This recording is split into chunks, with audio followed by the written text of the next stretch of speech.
La bancada bicameral del Partido Colorado se reunirá hoy para analizar el impacto económico y financiero de los cambios que el Poder Ejecutivo y Cabildo Abierto acordaron en el proyecto de reforma del sistema previsional. En este encuentro se discutirá cómo se plantan los colorados ante este nuevo escenario en el que, remarcan, hoy no están sus votos para aprobar la iniciativa.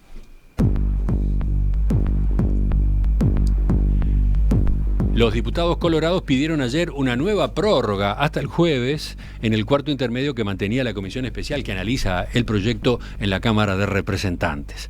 Además, tuvieron ayer un mano a mano con Rodolfo Saldain, que les informó sobre las modificaciones pactadas con Cabildo.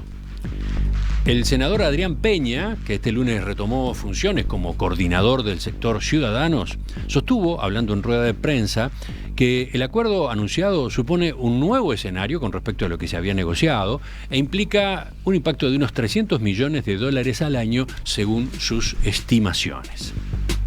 Afirman en Ciudadanos que ese sería el efecto de reducir a los mejores 20 años de trabajo el periodo para el cálculo de la tasa de reemplazo de las futuras jubilaciones en lugar de los 25 años previstos hasta ahora en el texto del proyecto.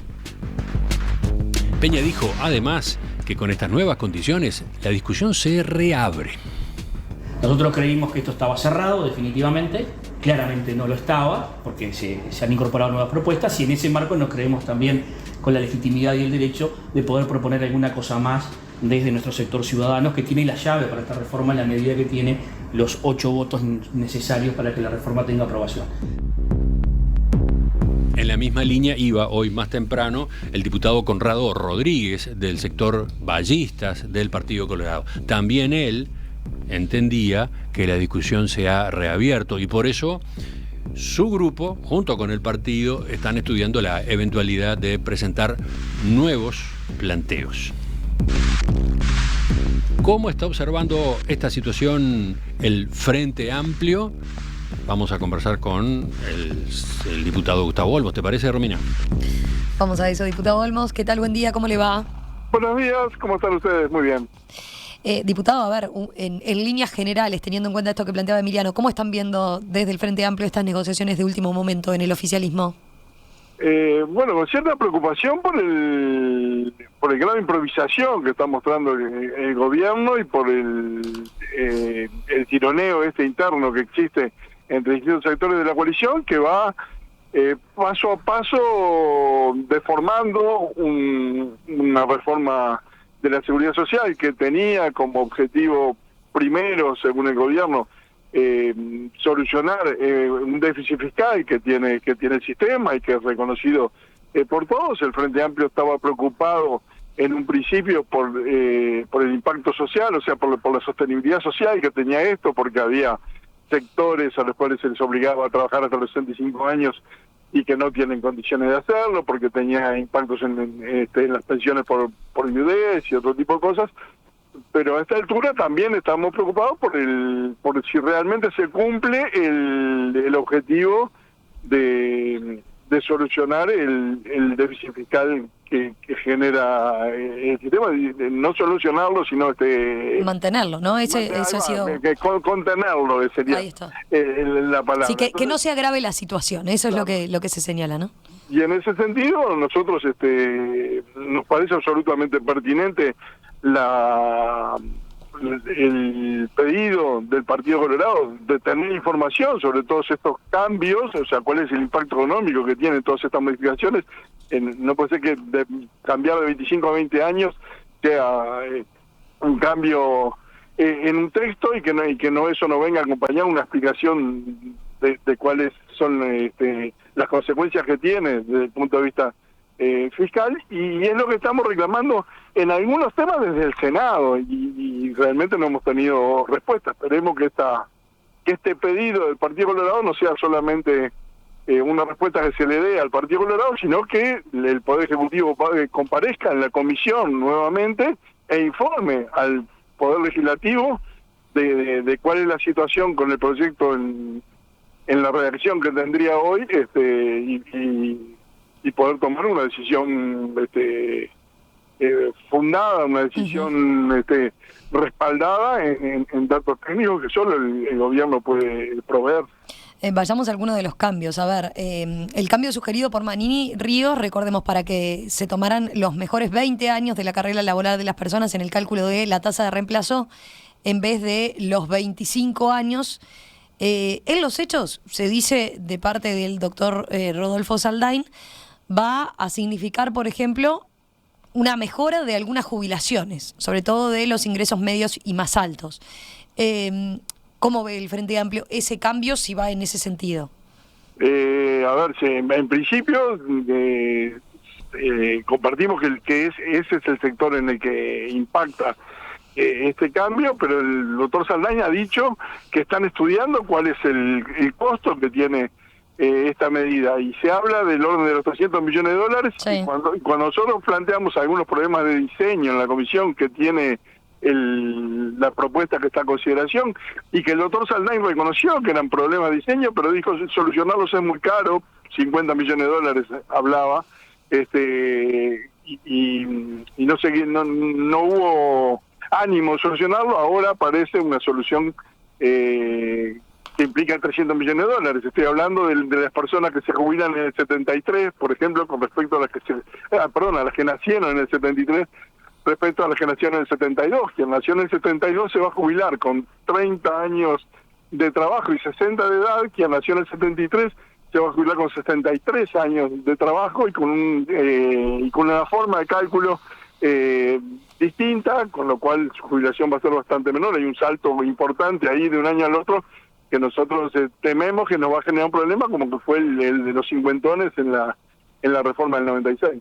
Pero usted dice entonces, con este cambio que es al que accede el gobierno, esto de los mejores 20 años de la carrera en lugar de los mejores 25, como se consideraba se planteaba considerar para la tasa de reemplazo, esto de ninguna manera tiene que ver con eso otro que usted señalaba, ¿no? Sino que son cuestiones diferentes, pero usted dice, bueno, para lo que nosotros sugeríamos no había recursos, se nos decía que no había recursos, y esto implica $300 millones al año. Ese es el planteo. Exacto, implica 6 veces más que solucionar el tema de diseño que... Pero no es más amplio también, no mejora la jubilación de muchas más personas en relación a eso otro que es esa franja... en particular, esos que quedaron ahí en el limbo entre un sistema y otro. Sin duda mejora, o sea, casi que por definición de mejores, diría, ¿no? O sea, si uno elige los mejores 25 años, van a ser peor que los mejores 20 y van a ser peor que los mejores 15. O sea, ¿pero ustedes pueden considerar apoyar este artículo? Nosotros no lo hemos considerado, entre otras cosas, porque todavía no tenemos el articulado. Eso es uno de los problemas que tenemos. El Poder Ejecutivo negocia con Cabildo Abierto, pero eso después se tiene que traducir en un texto concreto, que es el que tenemos que analizar, y ese texto no lo tenemos. Al principio el Frente Amplio mantiene su posición de que la reforma globalmente es mala, que tiene problemas de sostenibilidad social especialmente, que tiene problemas del aumento de la edad al barrer, y en ese sentido preferiríamos otro tipo de solución, pero como hicimos en el Senado, en diputados vamos a estar analizando artículo por artículo y viendo cuál de ellos apoyamos y cuáles no. Todavía es un proceso en el cual no hemos entrado, entre otras cosas porque todavía no tenemos el articulado final que surge de estos acuerdos del domingo de Pascua. Por otro lado, si vamos a los últimos cambios, Cabildo Abierto y el presidente acordaron desglosar del proyecto la disposición que habilitaba a las AFAPs a invertir en el exterior, ¿no? En el extranjero, a ampliar las posibilidades que hoy en día ya tienen. Esa disposición, se ha señalado, puede ser incluida en la rendición de cuenta o puede venir por un proyecto aparte. Sobre ese punto, ¿qué le parece este acuerdo concretamente? A ver, la posibilidad de que las AFAP invirtieran en el exterior ya existía a partir de una ley que se aprobó durante los gobiernos del Frente Amplio. Yo creo que ahí la preocupación debe estar en las garantías que tenemos de el bajo riesgo que tengan las inversiones que hagan las AFAPs. El mercado uruguayo es una realidad que no tiene el volumen suficiente para absorber toda la masa de dinero que manejan las administradoras de fondos provisional. Hay como 7.000 millones de dólares de las AFAP que están invertidos en obras de infraestructura, en obra pública, y eso está muy bien. Probablemente, no, sí, probablemente, el mercado uruguayo no es capaz de absorber todos esos fondos, y en ese sentido ir a habilitar las inversiones en el exterior, cosa que, repito, ya está vigente hoy, es una posibilidad, y lo que nos preocupa son las garantías de que las inversiones aseguren rentabilidad y no perder los fondos que son de los trabajadores y que constituyen parte de su jubilación futura. ¿Pero para ustedes son suficientes o no las garantías que se establecen? De vuelta, hay anuncios del Poder Ejecutivo de que va a haber cambios en ese artículo, o algún mínimo cambio en lo que mandaron el 23, pero estamos esperando que llegue la versión final. El tema en el que estemos cerrados, y en principio me parece que es correcta la decisión de discutirlo separadamente, y con más tiempo y con mayor análisis en la Comisión de Hacienda o en la Hacienda integrada con presupuesto cuando se discuta la rendición de cuentas. En líneas generales, ¿cómo ven la capacidad de incidencia que están pudiendo tener desde el Frente Amplio? Se lo pregunto porque hay quien puede decir, bueno, da la sensación que el Frente Amplio en esto está como mirando desde afuera, ha tenido poca incidencia seguramente en poder mejorar artículos de la reforma.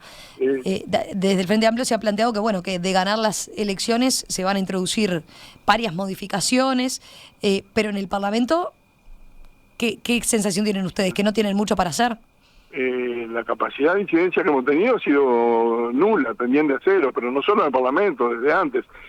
Algún proceso en la comisión de expertos en el cual el Frente Amplio fue el único partido político que presentó documentos, que dio posición como Frente Amplio, que los demás representantes de los partidos decían que no comprometían la opinión de su partido, y hizo mejoras tanto en el diagnóstico como con los primeros documentos que elaboró la comisión, y después cuando se pasó a la etapa de redactar el proyecto, se lo excluyó al Frente Amplio. Ahí estuvo la coalición encerrada durante 6 o 8 meses, trabajando en escenarios distintos, porque para hacer esto seriamente tiene que pedirle a los servicios del BPS, bueno, estimame si hago tal cosa, cuál es el impacto, estimame si hago esto otro, cuáles son las consecuencias.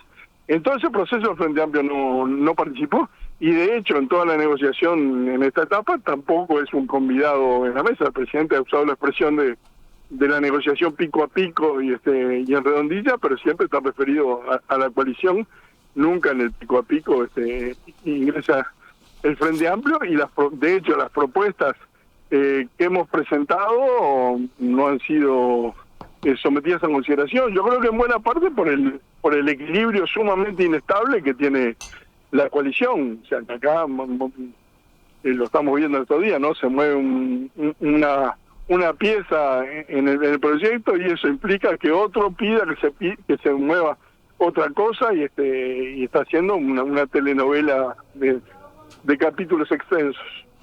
Veía usted ayer, ponía el foco en un beneficio negociado por los cabildantes para los militares. Concretamente, usted señalaba que una de las exigencias de Cabildo Abierto para votar la reforma tuvo que ver con modificar el artículo 328, ¿verdad?, que dispone bonificaciones para el personal de las Fuerzas Armadas.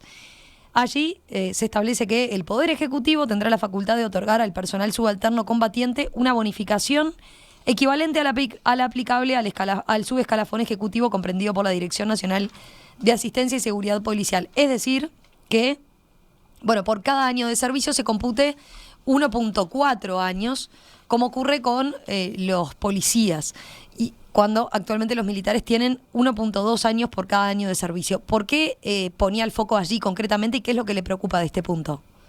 A ver, el Cabildo, esto arranca antes. Cabildo Abierto tiene una forma de negociación que le va corriendo los límites metro a metro al gobierno, y eso evidentemente complica al presidente de la República y al equipo que está trabajando en este proyecto.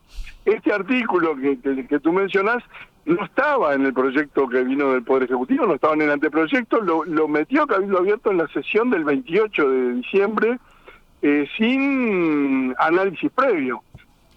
Y ahora lo que presenta Manini en la carta que le presenta al Ministerio de Economía, a la ministra Arbeleche, es que en lugar de ser una facultad del Poder Ejecutivo, o sea, en lugar de ser una decisión que el Poder Ejecutivo toma libremente de si va por ese camino o no, tiene que ser una obligación. Entonces, primera preocupación es cuánto cuesta, y yo ayer en el tweet ese que tú mencionabas puse ejemplos, cuánto cuesta esta medida, y significa en los escalafones menores de los militares un aumento del orden del 17% respecto al cálculo que tendrían con la reforma, no respecto a los valores actuales. Y en los escalafones superiores es un incremento del orden del 12%.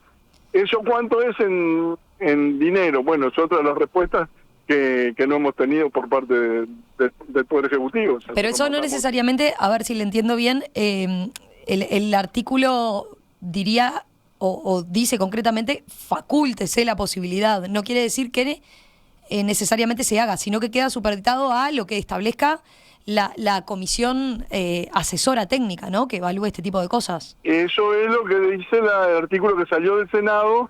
Lo que está pidiendo Cabildo Abierto en la nota que le presentó Arbeleche es que no sea una facultad, sino que eso sea que esté en la ley establecido que tiene que pasar de esa bonificación del 20% al 40%, duplicarla. Y cualquiera entiende que en realidad corren más, porque estas son bonificaciones que se dan por el riesgo de la tarea, por la exigencia de la tarea.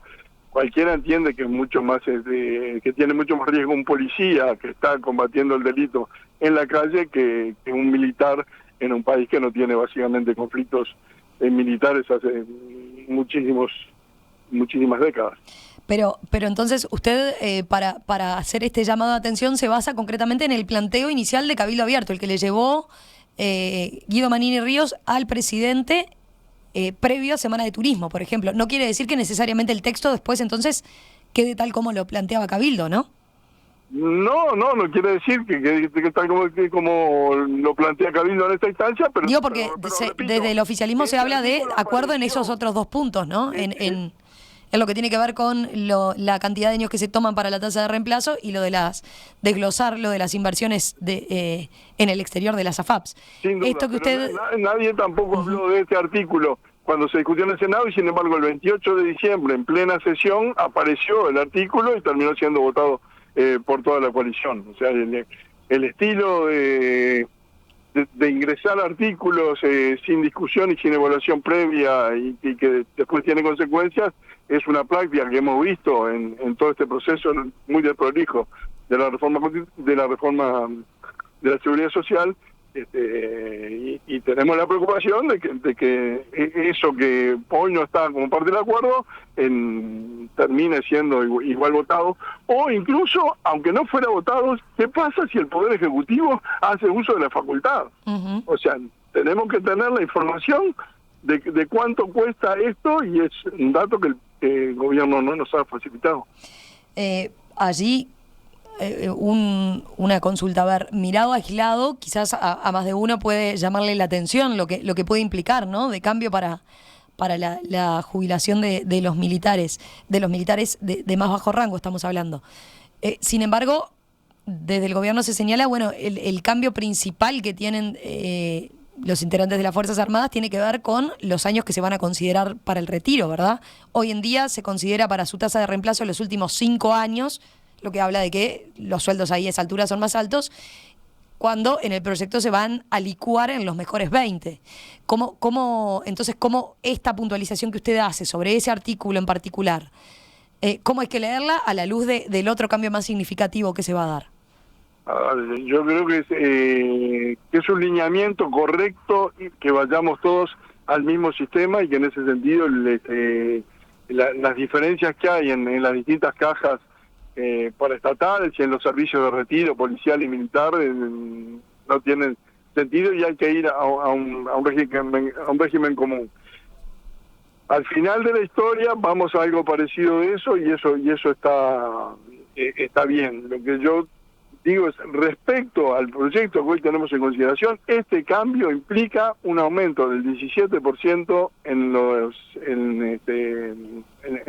los escalafones menores y del 12% en los escalafones mayores. Entonces es un beneficio que se le está dando a jubilaciones que van a seguir siendo privilegiadas respecto a las demás, aunque ese privilegio sea amortiguado y que no se esté dando al resto de los trabajadores. En ese sentido la preocupación. Por último, ¿cómo sigue esta discusión para el Frente Amplio? ¿Qué es lo que tiene previsto hacer, lo que tiene previsto reclamar concretamente? Nosotros lo que estamos reclamando es que el Ejecutivo venga y explique cuál es el impacto de todos los cambios que se han introducido en las últimas semanas y también que nos dé datos que venimos pidiendo desde el Senado. Por ejemplo, cuál es el impacto financiero en las cajas paraestatales. Nosotros nos dieron una cifra global, trajo el Ejecutivo, pero no trajo en la caja bancaria implica esto, en la caja profesional implica esto, en la caja notarial implica esto otro. Entonces, ahí hay como 3-4 páginas de preguntas que hemos planteado de información para tomar decisiones fundadas, y eso es lo que estamos reclamando. Después de tener esa información, nosotros estamos en condiciones de votar en la comisión y evaluaremos artículo por artículo en qué votamos y qué no, pero eso es lo que hoy nos parece más urgente y que necesitamos acordar en la comisión y no estamos teniendo demasiado eco por parte de la coalición. Diputado Gustavo Olmos, de el Frente Amplio, de Marea Frente Amplista, sector que integra lo que es el sector Fuerza Renovadora. Gracias por estos minutos esta mañana aquí en Perspectiva. Por favor, un gusto como siempre. Que pase bien. A todos los días. Gracias.